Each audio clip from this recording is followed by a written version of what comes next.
morning. Lindsay and I are here this morning to make a very special cake for Kate's birthday. We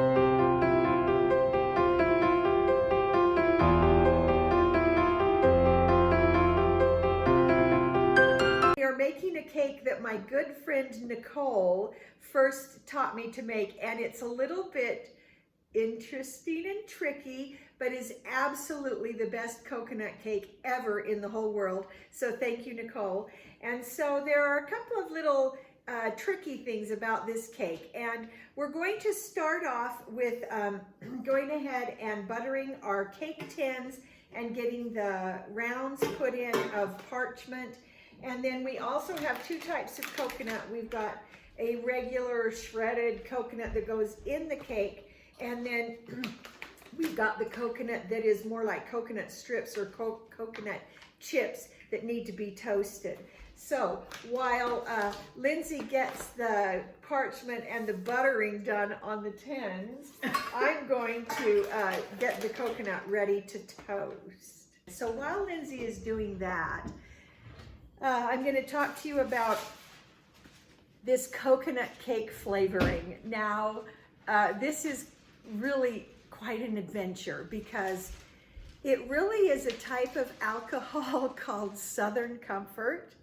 And so we don't drink alcohol of any kind.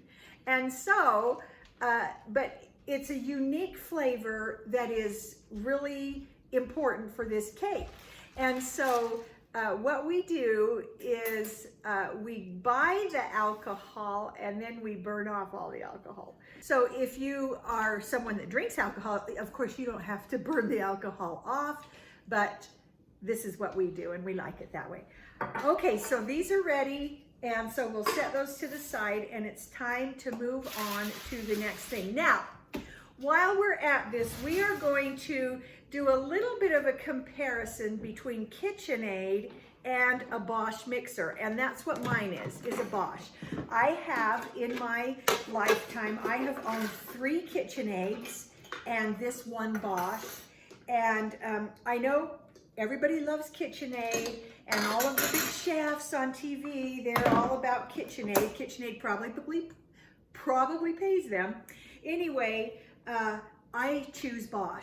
And the reason is that I killed 3 Kitchenaids. You know, I used it, and they all died. One of them I actually sent for repairs. I tried to get it to come back. It just never worked right. The problem is that Kitchenaid is great for cakes and frostings and that, but if you're doing bread or anything heavy on a regular basis, Kitchenaid doesn't handle it. And I had the professional series Kitchenaid, and it just couldn't handle bread. And I was making bread for my family, you know, at least a couple of times a month, usually more like weekly. And the motor in the Kitchenaid just can't handle it. But a Bosch is built for bread. And so the motor in it is really hefty, and I love the Bosch. And it's great for a thick cookie dough, for all those heavy things. It just has the capacity to handle that. And it does well with cakes and frostings and lightweight things as well. So that's why I love the Bosch, and I picked the Bosch over the Kitchenaid.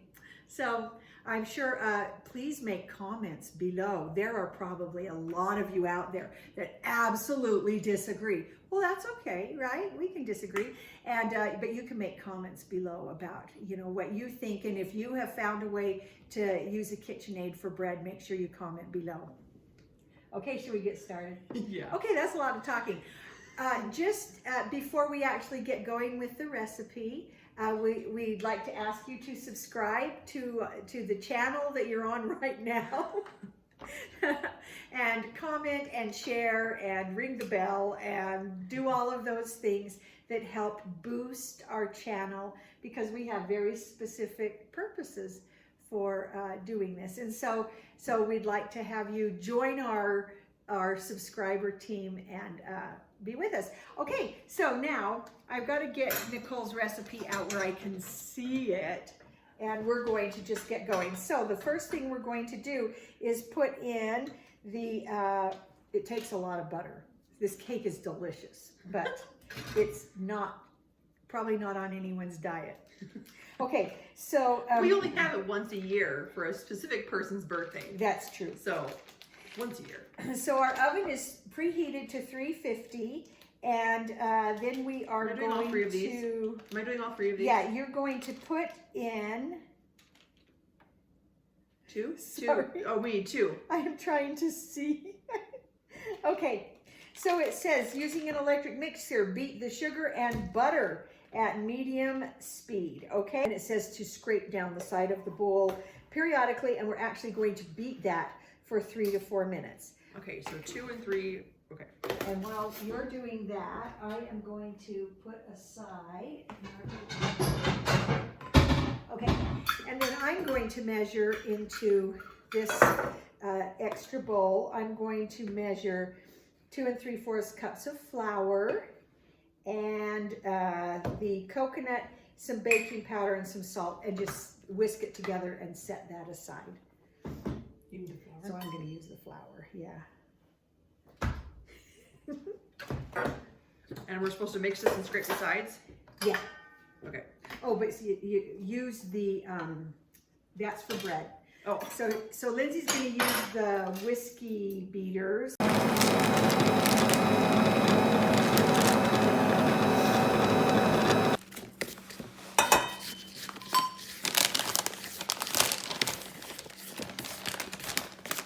Because it says the Baking powder in with your stuff or with mine?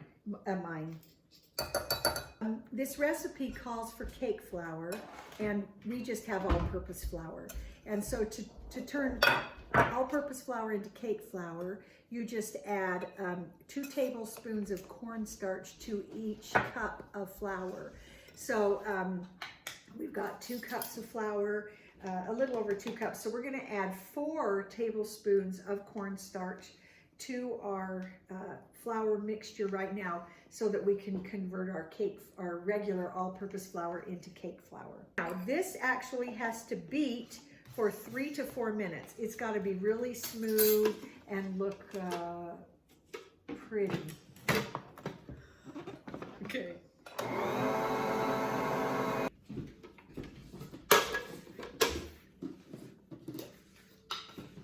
I'm going to measure out a 1/2 cup of coconut oil, and then I'm going to melt it. We want the coconut oil to be liquid, but not hot. So we'll let that sit for a minute. Okay. What we really need is fractionated coconut oil then, isn't it? Yeah, that's true. Okay, so now we're going to leave the top off of this because... Is it pretty enough? It's gorgeous. Okay, so now we are going to run that on low, and then we are going to add the eggs one at a time. So this is 2 eggs in so far, That's right? 2, and...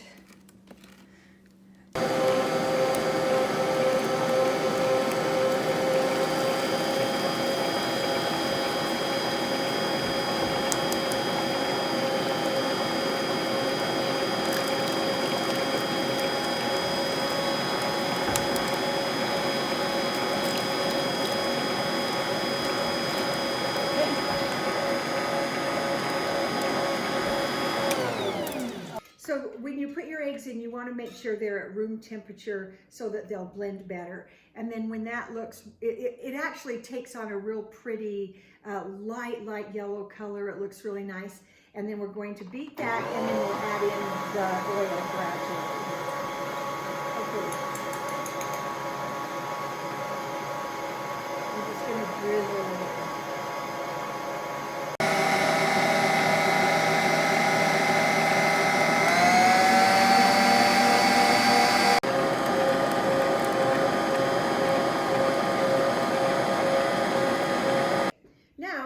To put in a cup of buttermilk. And so on this next part, what we're going to do is in 3 additions, we're going to add flour, mix, buttermilk mix, flour, buttermilk. So 3 different times so that it's really nicely mixed. Okay, so first we'll put in some of the flour, about 1/3 of it. Okay, and mix that. And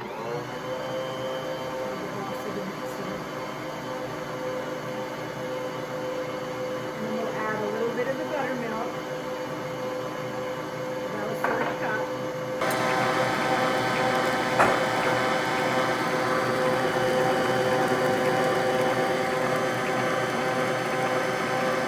The recipe says to make sure you begin and end with dry ingredients. So that means, I guess you do dry ingredients in 4ths and the milk in 1/3s. Now we're going to divide it between these two cake pans. These are 9-inch cake pans and they're pretty deep because when we're all done, what we're going to do is, after it's baked, cut those 2 cakes that we get out of the pans, we're going to cut those in half. So we actually end up with 4 layers of cake. So it's saying that we're going to put a very generous 2 cups into each cake pan.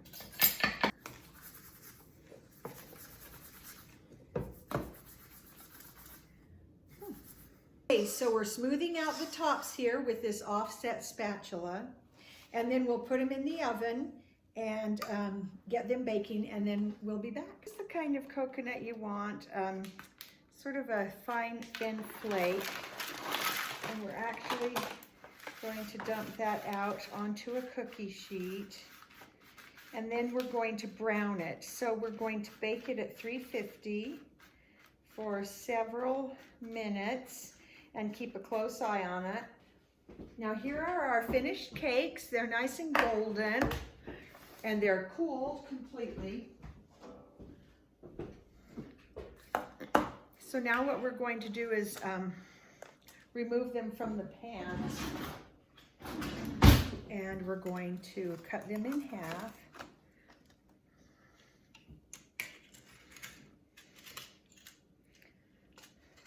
Our parchment off the bottom of these. I'm going to use a serrated knife, and we're just going to, I'm going to put it right in the middle and then just hold my hand steady and turn the cake. And just keep turning around, and hopefully this will cut it straight through the middle. It is very crumbly.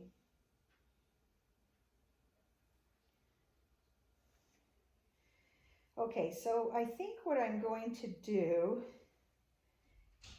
cut it straight through the middle.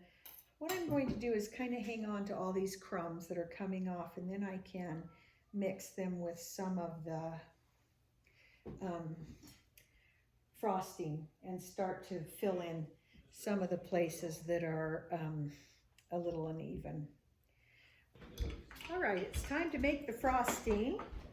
The coconut chips are toasting in the oven. I found the right kind, and so let's get the frosting going. So it's going to take 2 8-ounce packages of cream cheese, so 16 ounces of cream cheese, 3 sticks of butter at room temperature. Now we're going to get that mixing. This is where the Southern Comfort that has had the alcohol removed from it, this is where this comes in. So we're going to add, let's scrape this down, and we're going to add in then that flavoring. Now we're going to add a 1/2 teaspoon of salt. And we're going to add a 1.5 tablespoons of the flavoring. And then we're going to add the powdered sugar, and that is 5 cups. Whoa. So we'll add that. No wonder it And tastes then- so good. Yeah. All the butter, the sugar. Okay. So 5 cups, just add it sort of bit by bit. And I'm going to measure 1/4 of a cup of the flavoring into this little bowl, and we're going to use that as like a simple syrup on the cakes, and it makes them so moist, and then adds that flavor in. Fragile. Okay, time for the flavoring.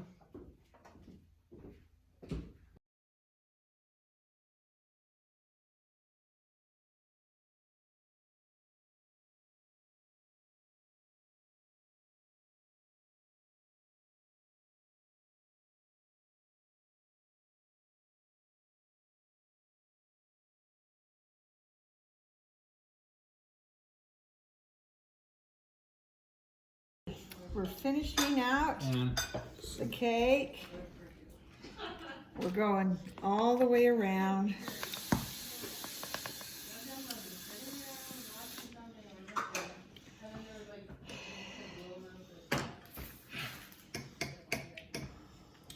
Okay,